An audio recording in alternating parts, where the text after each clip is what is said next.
Assalamu alaikum wa rahmatullahi wa barakatuh. Welcome guys. Today is a very serious video.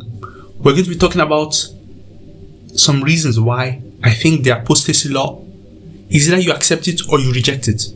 It's not something you'll be saying is in the context of war, because this is the excuse I've been getting, that it is in the context of war or sometimes we don't use it. I'm not talking about whether you use it or not. If it is a valid rule, that's something that is like should be applied, something like that. And you know what's funny? Those that talk about it is in the context of war or something similar, they are in the minority. The majority of the scholars seems to be saying anyone that leaves their religion should be killed. Especially if you leave Islam, you should be killed. Man baddala dinahum faqtuluhu. Okay? So I'm going to give you 8 reasons. 8 reasons why I don't think it is in the context of war. Because the kind of intricacies that they are going into, the kind of things that they are talking about, it has nothing to do with war. So you cannot use war as an excuse. And the article that I read, I'll put some of them in the description. They are not even talking about war. They are just talking about, you will see, 8 reasons why I think this is not in the context of war. And this is really about if you leave Islam, you should be killed. That kind of thing. And they think it still applies anytime. It's not like it was in context of war. Okay, let's get into it. The first reason, killing women. Okay? Usually when someone says in the context of war, they will say this person knows the secret of the Muslim community. So when he maybe he will go and share the message to the other camp. That's why they kill them. That's what people used to say. No. What about women? Women don't know the tactics of the army. They are not part of the army. They are not supposed to fight. Okay, fine. The Hanafi school, they don't kill women. The Hanafi school, they said women are not to be killed. Okay? But the point is, the other schools say it doesn't matter whether you're a man or a woman. The other schools are agreed upon. In fact, the article that I read, they said there is no difference of opinion that the apostate must be killed. There's no difference of opinion. Do you understand that? So don't say it is the context of war and then you don't talk about the issue. This is a law that is very clear. It's either you reject it or you accept it. It's as simple as that. This is the first rule. The second rule is the most ridiculous one. Okay, before I go to that one, let's talk about this women thing again. So I said Hanafis, they spare women, but they say they should be forced by beating or threats. So this is second reason. They said, okay, fine, don't kill women, but you should threaten them or force their body to practice their religion. What are you talking about?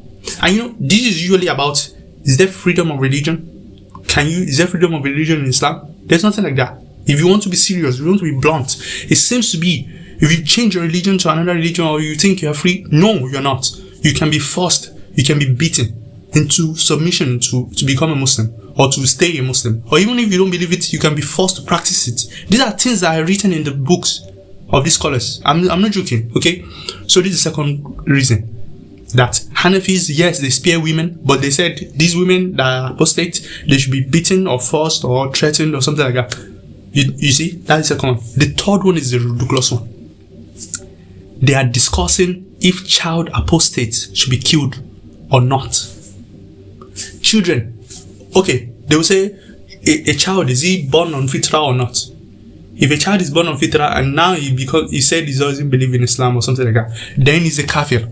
Then they are asking that question. The very asking of the question. You know me? I'm even saying like, the fact that you're even discussing it is already problematic. Why would you be discussing whether a child is a apostate or not? What? This is why I know it's not in the context of war. What secrets does the child know? What secrets of the army does the child know? Can the child fight in the war? No. It's about man baddala dinahum faqtuluhu.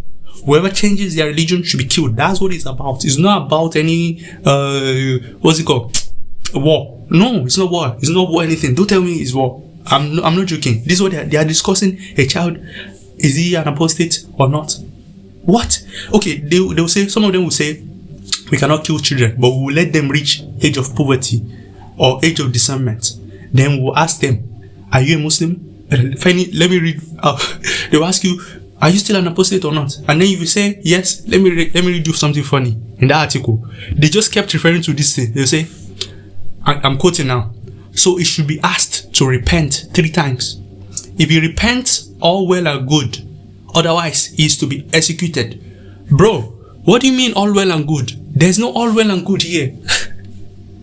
Like, you ask someone to repent 3 times. A child that, let's say this child, they said, if we ask him and he said he's an apostate, they will ask him 3 times. And then, if he repents after that, all well and good. If he doesn't, he should be executed. Someone that is a puberty, if you reach the age of puberty, that person is still a child. And why should he even be a Muslim? Why should he do taqlid? What if he doesn't believe? Why would you kill someone like that? Like, and funny enough, in the end of that article, they were saying we are somehow doing him a favor. Like, killing him, we're actually helping him, because now he might go to China or something like that. Bro, what? I couldn't believe this. You guys have to be blunt. That's the 3rd reason. The 4th reason, when they are discussing this issue of apostasy stuff, should we kill him or not, they usually discuss it with the issue of inheritance, which has nothing to do with war. Okay? The issue of inheritance, like, can I inherit my father? I have to be a Muslim to be able to inherit. So the issue is about deen. What do you believe? If I am a believer, then I can inherit someone. If I'm not a believer, in the Muslim distance, you cannot inherit someone. So it's not about war. They are talking about, they usually talk about it like, they will give analogy from the issue of inheritance. Like, okay, in the issue of inheritance, this is this. So they never mention, okay, I'll get to that later, but you see, this is another reason, 4th reason. It's usually contrasted with the issue of inheritance. And the issue of inheritance is not about war, it's about belief or disbelief. Okay? That's the 4th reason. The 5th reason, discussions on the issue of apostasy is usually linked with jihad rules of sparing the Ahlul Kitab if they pay jizya, and giving the mushrik one option only, to accept Islam or be killed. So there's this law in jihad that if you meet the Ahlul Kitab, when you fight them, and you, for instance, you capture them, you give them option of accepting Islam, and they will not pay any jizya, or they don't accept and they have to pay tax. I have no problem with that. They pay jizya.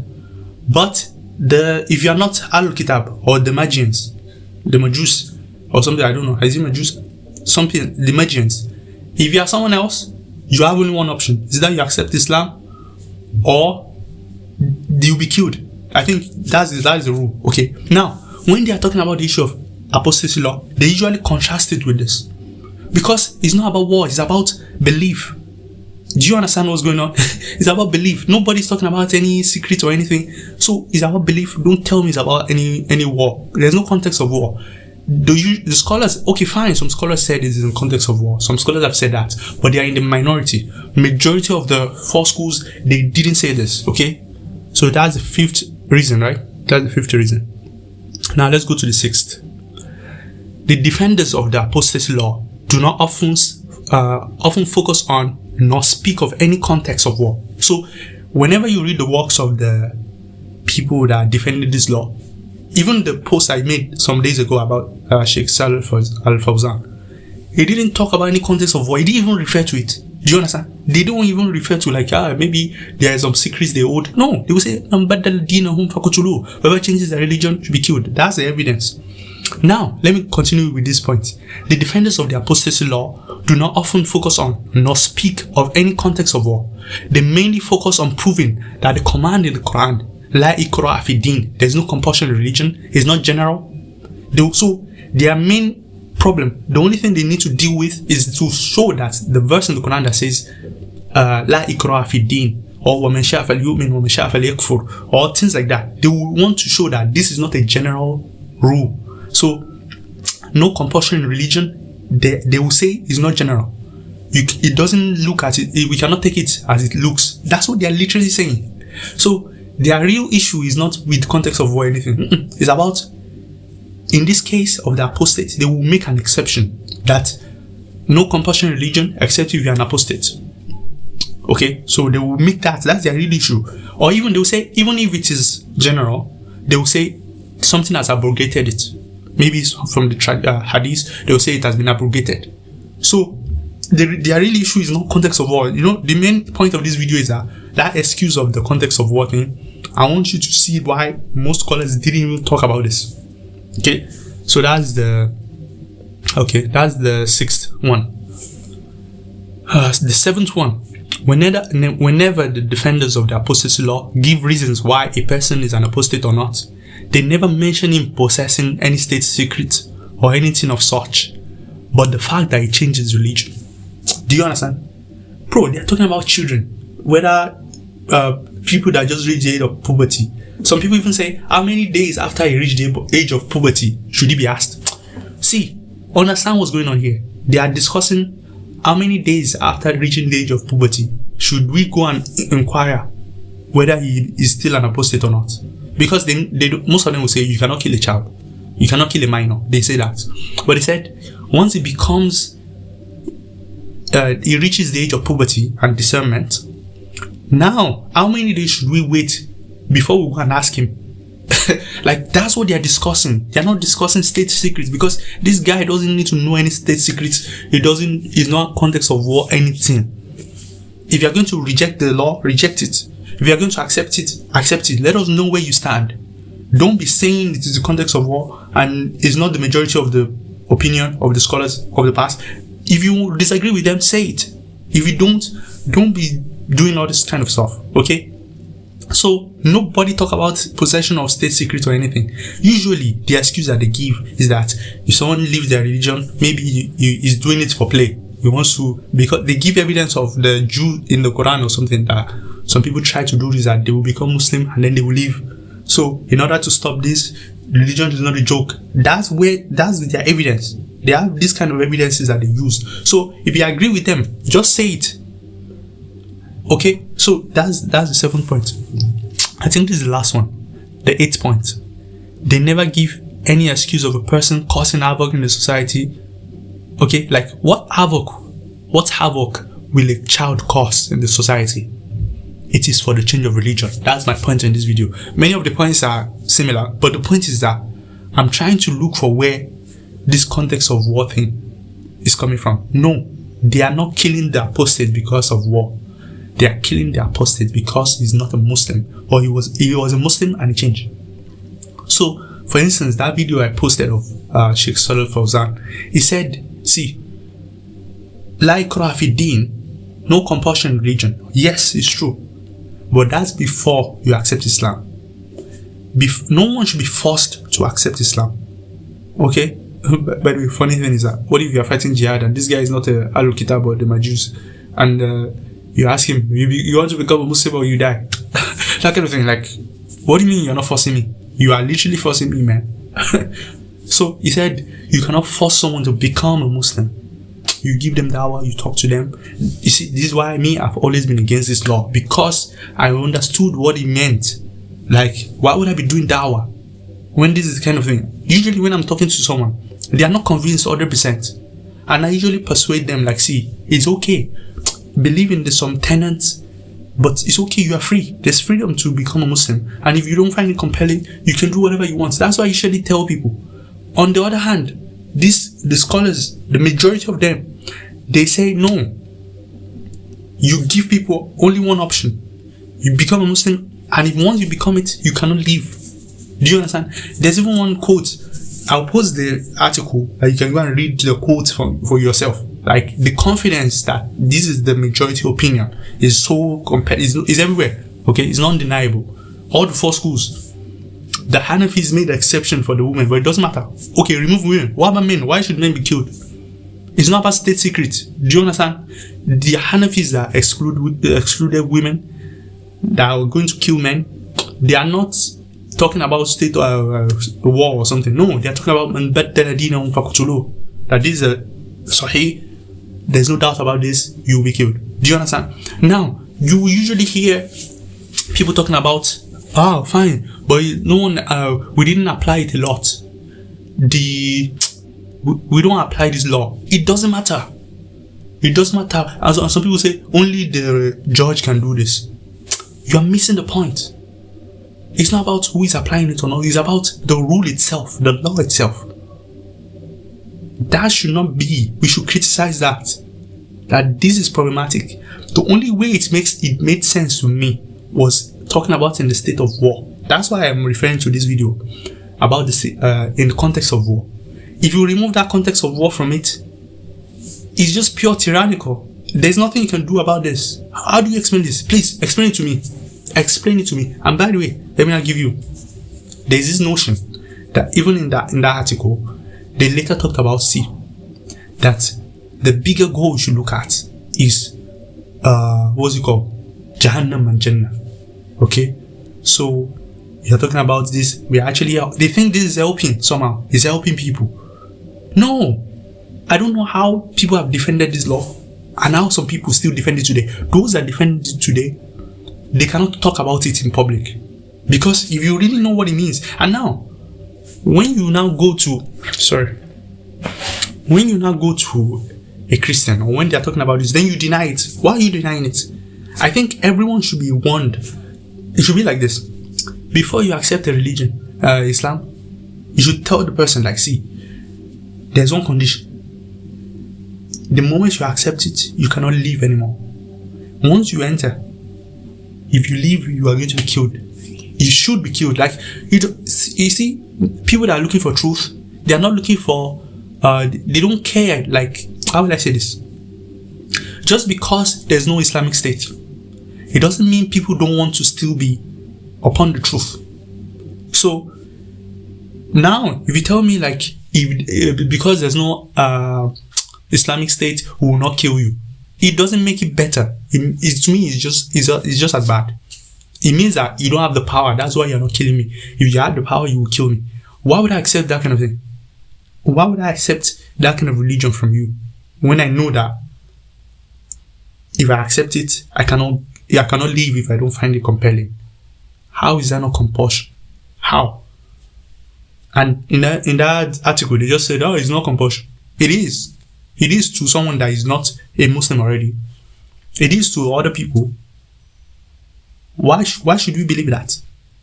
I think this law is very problematic. And if you don't know where you stand on this issue, and most of the people that even defend this, is because of the weight of tradition that is backing it up. The amount of scholars that have talked about this issue, the amount of them that have endorsed it, this is why they cannot deny it. It's so the amount of people that have talked about it is so many that they don't know how they can deny it or how they can push it away. So they have to like affirm it. So I don't know how they do it, but what do you guys think? Do you think this is just? Do you think this doesn't go against the rules of the Quran? That we are not Jabbar, Nadhirun Mubin. We are only a warner to the people. We are not people that should compel people. That is why some people become Quranists. It's as simple as that. Some people become Quranists because of some of these issues. When you take that hadith and then you say you have to apply it, come on. And even some of the rules of jihad and stuff, like, hey, like some of these things, I didn't even know them. I didn't know them. But I used to wonder, in this video I'm just ranting. I used to wonder why people they don't attack Islam theologically, like the theology, and we talk about oneness of God. They talk about hadith and moral stuff. It's because of these things. The explicit way people talk about these things. Child, why would you be discussing whether we should kill a child or not? Imagine that. Even the discussion itself is embarrassing. To be talking about if a child become, let's say, is now 15, and now he knows about what is the right religion he should choose. He knows the truth. He doesn't know anything. I can argue, most people born into Muslim families, they probably don't know anything, just like other religions do. They probably don't know. They just follow what their family was doing. So if they leave, maybe they don't even know what they were following. So in a way, what they are talking about? They are talking about someone that knows the truth and is rejecting it. Most people are not. They don't know any truth. They are just blindly following. So why would you kill them? So this law in this day and age is either you support it or you be against it. I'll talk more about this kind of issues because there are more. This is just one of them. Apostasy law. This one. Okay? So what do you guys think in the comment section? Wassalamu alaikum wa rahmatullahi wa barakatuh.